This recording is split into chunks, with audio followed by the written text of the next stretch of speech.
पाक Bangladesh test series का पहला मैच पाकिस्तानी बैटिंग के लिए आज चैलेंज बन सकता है और बांग्लादेश ने मैच के आखिरी दिन का आगाज अपनी मजमूई बरतरी 117 रन के साथ किया है। बांग्लादेश कदरे मजबूत पोजीशन में दिखाई देता है।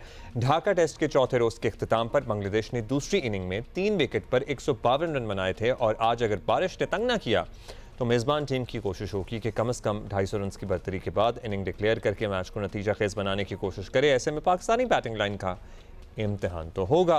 पाकिस्तान की टेस्ट टीम के बैटर हैं सलमान अली आगा। इन्होंने कल चौथे दिन के इख्तिताम पर प्रेस कॉन्फ्रेंस की और उनका कहना था कि 5वें रोज़ बांग्लादेश को जल्द से जल्द आउट करने की कोशिश करेंगे ताकि हदफ को हासिल किया जा सके। ऐसा तब होगा जब हमारे बॉलर्स अच्छी कारकर्दगी दें। व्हाट्स द लेटेस्ट स्कोर क्या है? 188 89 और 4 खिलाड़ी आउट हैं हमारे आजन उनके हमने किए हैं। सिकंदर बख्त हमारे साथ मौजूद है। कौन कौन है हमारे साथ? अब्दुल माजिद भट्टी हमारे साथ मौजूद हैं।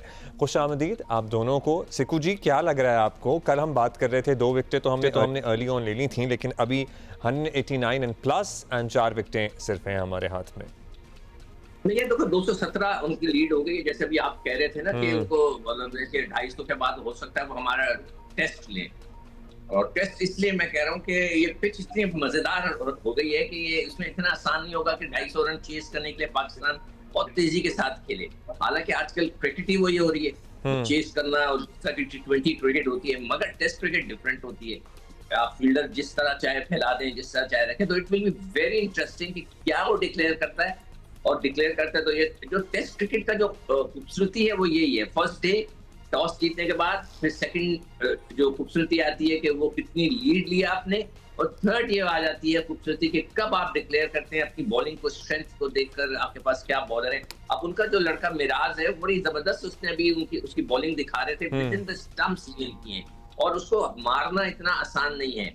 हाँ, उनका वो जो फास्ट बॉलर राना है, नाइट राना, हालांकि बहुत तेज है, मगर वो पाकिस्तानी बॉलर की तरह है कि उसकी लाइन और लेंथ अच्छी नहीं है। वो कभी दाएं कर देता है, कभी बाएं कर देता है, 2-4 बहुत अच्छी गेंदें कर देता है, तो उसको तो अभी सीखना है। वो 23 साल का है, तो it will be very interesting. Pakistani batters के ऊपर थोड़ा प्रेशर जरूर आएगा। पाकिस्तानी बैटर्स पे आपको लगता है प्रेशर जरूर आएगा?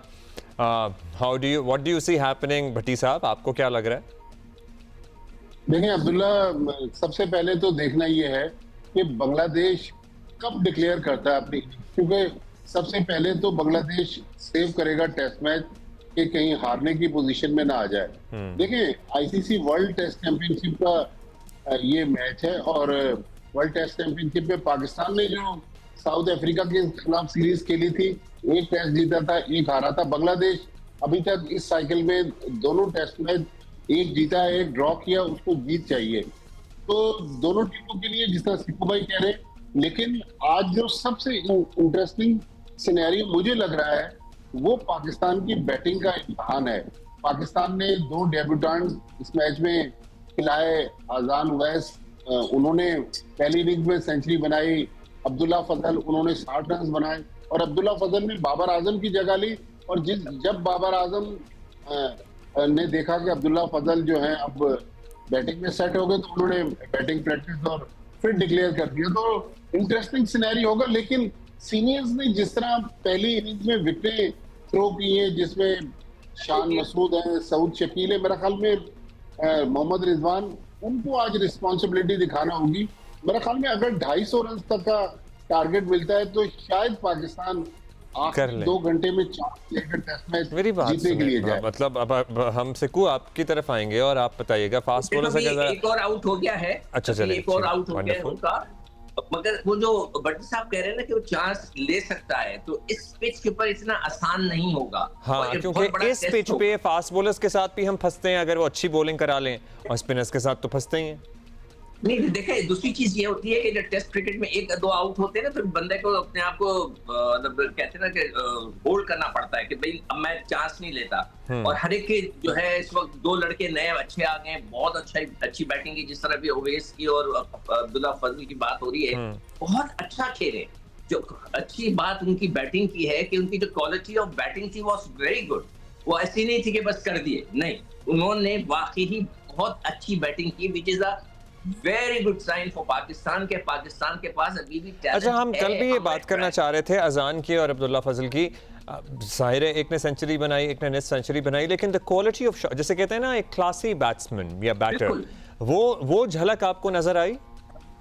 बिल्कुल नजर आई, उसके अंदर बिल्कुल नजर आई। और यही तो मैं आपसे कह रहा हूँ कि वो ऐसे नहीं हुआ कि भाई उन्होंने 100 कर दिया, हाँ जी 100 कर दिया, नहीं, उनमें वाकई नजर आई पिच मुश्किल थी, डिफिकल्ट थी, एंड दे स्टेड देयर, और उन्होंने अच्छा सब मुकाबला किया। That was very nice of them, बहुत अच्छा। अब वो जो अभी बड़ा इंटरेस्टिंग पॉइंट अभी उठाया है अपने भट्टी साहब ने कि बाबर फौरन तैयार हो गए, तो क्या करेगी मैनेजमेंट? देखिए, पहली मैनेजमेंट ने न जो हमारे कोचेस थे और कप्तान थे, उन्होंने न पिच रीड सही प्रॉपर किया, टॉस जीतने के बाद फैसला सही नहीं किया। वो अभी तक कंफ्यूज हैं। हम तो यहाँ बैठे हुए हैं ना, वो तो वहाँ ग्राउंड के ऊपर पिच के ऊपर खड़े हुए होते हैं, तो उनके ये फैसले अच्छे होने चाहिए। अच्छा, अभी तो भट्टी साहब बात कर रहे थे कि हाँ, सऊद शकील को जिम्मेदारी लेनी है, मोहम्मद रिजवान को। हमारे कप्तान की बात कर लें, सऊद शकील की बात कर लें, तो पहली इनिंग में सऊद 0 पे और हमारे कप्तान 9 रन बनाकर आउट हुए थे। भट्टी साहब